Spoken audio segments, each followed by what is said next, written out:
ખાદી એટલે કે આઝાદીની લડાઈ વખતે ગાંધીજીએ અપનાવેલું એક શસ્ત્ર ખાદીના ચરખાને સ્વાવલંબનનું પ્રતીક માનવામાં આવે છે, પરંતુ સુરેન્દ્રનગર જિલ્લામાં હવે ખાદી અને ચરખાને કેટલાક લેભાગુ તત્વોએ કૌભાંડ આચરવાનું માધ્યમ બનાવી દીધું છે, જ્યાં ખાદી સંસ્થામાં ભૂતિયા કારીગરો ઊભા કરી આ કૌભાંડ કર્યાનો આક્ષેપ સામે આવ્યો છે।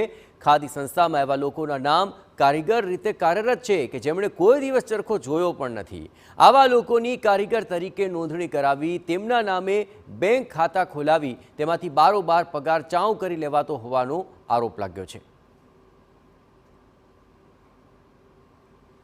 રાજ્ય ખાદી ગ્રામ ઉદ્યોગ બોર્ડ ના સદસ્ય સચિવ ટેલર સાહેબના નેતૃત્વમાં કરોડોનું કૌભાંડ સુરેન્દ્રનગર જિલ્લામાં થઈ રહ્યું છે।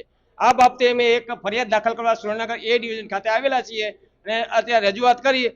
સરકાર શ્રી નરેન્દ્ર મોદી સાહેબ કરોડો રૂપિયા ગરીબોને રોજગાર માટે આપે છે, પરંતુ આવા લેભાગુ તત્વો અધિકારીઓ કરોડો રૂપિયાનું કૌભાંડ સુરેન્દ્રનગર જિલ્લામાં કરી રહ્યા છે।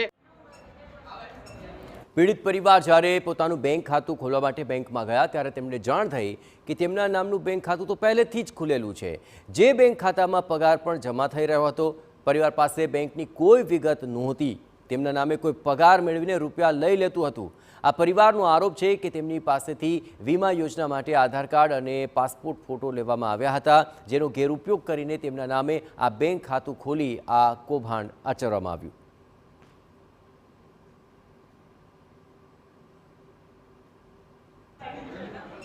વીમો ઉતરાવવાનું એવું કહીને અમારું આધાર કાર્ડ લઈ ગયા હતા અને 2 ફોટા એમ કરીને અમારું ખાતું ખોલાયું। હવે ચરખો કેવો આવે સાહેબ એ અમે જોયો નથી ક્યારેય, તો એમને એ અમારા પૈસા લઈને અને એટીએમ એમની જોડે જ છે, તો એમને એવું કે એટીએમ એમની પાસે, પણ એટીએમ કેવું એ 7 વર્ષથી અમે નથી જોયું, બધું એમની જોડે જ છે। હવે એ પૈસા ક્યાં આવે છે ક્યાં જાય છે એ અમને કોઈ ખબર નથી, બરોબર। પણ હવે એવી જાણ અમને થઈ કે ભાઈ આ ધનજીભાઈ મકવાણા છે, એમને અમર ચરખાની અંદર તમારા નામ 2 માણાના ચડાયા છે અને એ લોકો લેવડ દેવડ કરે છે। એમાં અમારું બીપીએલ કાર્ડ હતું એ એપીએલ થઈ ગયું અત્યારે હાલમાં।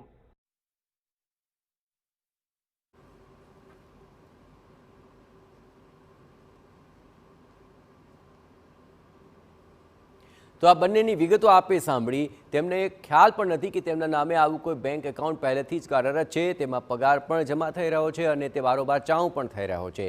જ્યારે તેઓ પોતાની વિગતો લઈને બેંકનું ખાતું ખોલવા માટે ગયા ત્યારે તેમને આ કૌભાંડની જાણ થઈ।